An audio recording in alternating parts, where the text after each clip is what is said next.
بسم اللہ الرحمن الرحیم۔ درس سیرت النبی صلی اللہ علیہ وسلم۔ درس نمبر 1۔ سیرت پاک کے تذکرے سے پہلے بہت ضروری ہے کہ آپ کو سرزمین عرب اور عرب قوم اور اس دور کے عمومی حالات سے روشناس کرایا جائے، تاکہ آپ زیادہ بہتر طریقے سے سمجھ سکیں کہ آپ صلی اللہ علیہ وسلم کی پیدائش کے وقت عرب اور دنیا کے حالات کیسے تھے۔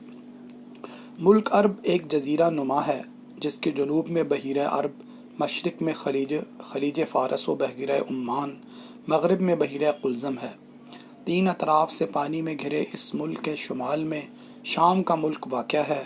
مجموعی طور پر اس ملک کا اکثر حصہ ریگستانوں اور غیر آباد ہے، بے آب و گیا وادیوں پر مشتمل ہے، جبکہ چند علاقے اپنی سرسبزی اور شادابی کے لیے بھی مشہور ہیں۔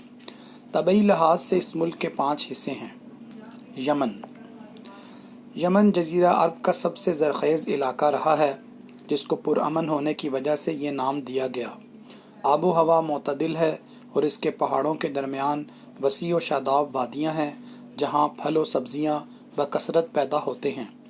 قوم سبا کا مسکن عرب کا یہی علاقہ تھا، جس نے آبپاشی کے لیے بہت سے ڈیم بنائے، جن میں معارب نام کا مشہور ڈیم بھی تھا۔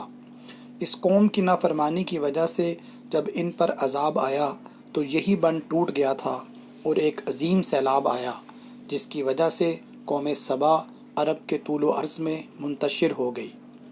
حجاز یمن کے شمال میں حجاز کا علاقہ واقع ہے۔ حجاز ملک عرب کا وہ حصہ ہے جسے اللہ نے نور ہدایت کی شمع فروزاں کرنے کے لیے منتخب کیا۔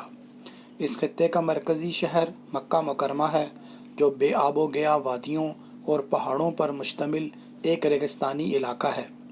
حجاز کا دوسرا اہم شہر یثرب ہے، جو بعد میں مدینۃ النبی صلی اللہ علیہ وسلم کہلایا، جبکہ مکہ کے مشرق میں طائف کا شہر ہے، جو اپنے سرسبز اور لہلاتے کھیتوں اور سایہ دار نخلستانوں اور مختلف پھلوں کی کثرت کی وجہ عرب کے ریگستان میں جنت ارضی کی مثل ہے۔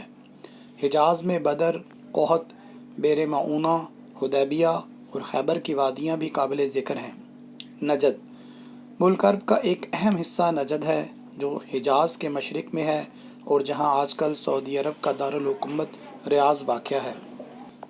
حضرموت یہ یمن کے مشرق میں ساحلی علاقہ ہے، بظاہر ویران علاقہ ہے۔ پرانے زمانے میں یہاں ظفار اور شیبان نامی 2 شہر تھے۔ مشرقی ساحلی علاقے عرب امارات، ان میں عمان، الاحساء اور بحرین کے علاقے شامل ہیں۔ یہاں سے پرانے زمانے میں سمندر سے موتی نکالے جاتے تھے، جبکہ آج کل یہ علاقہ تیل کی دولت سے مالا مال ہے۔ وادی سینا حجاز کے شمال مشرق میں خلیج سویز اور خلیج ایلا کے درمیان وادی سینا کا علاقہ ہے، جہاں موسیٰ علیہ السلام کی قوم 40 سال تک چکر لگاتی رہی۔ طور سینا بھی یہیں واقع ہے، جہاں حضرت موسیٰ علیہ السلام کو تورات کی تختیاں دی گئیں۔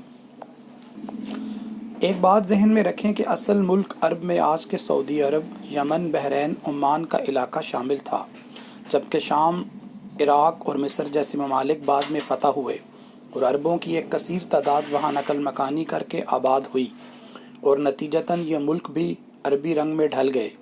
لیکن اصل عرب علاقہ وہی ہے جو موجودہ سعودیہ، بحرین، عمان اور یمن کے علاقے پر مشتمل ہے۔ آپ اس نقشے میں ان ممالک کو اور سعودی عرب کو خصوصی طور پر دیکھ سکتے ہیں۔ عرب کو عرب کا نام کیوں دیا گیا؟ اس کے متعلق 2 آراء ہیں۔ ایک رائے کے مطابق عرب کے لفظی معنی فصاحت اور زبان آوری کے ہیں۔ عربی لوگ فصاحت و بلاغت کے اعتبار سے دیگر اقوام کو اپنا ہم پایا اور ہم پلہ نہیں سمجھتے تھے، اس لیے اپنے آپ کو عرب یعنی فصیح البیان اور باقی دنیا کو عجم یعنی گونگا کہتے تھے۔ دوسری رائے کے مطابق لفظ عرب عربہ سے نکلا ہے، جس کے معنی صحرا اور ریگستان کے ہیں۔ چونکہ اس ملک کا بیشتر حصہ دشت و صحرا پر مشتمل ہے، اس لیے سارے ملک کو عرب کہا جانے لگا۔ جاری ہے۔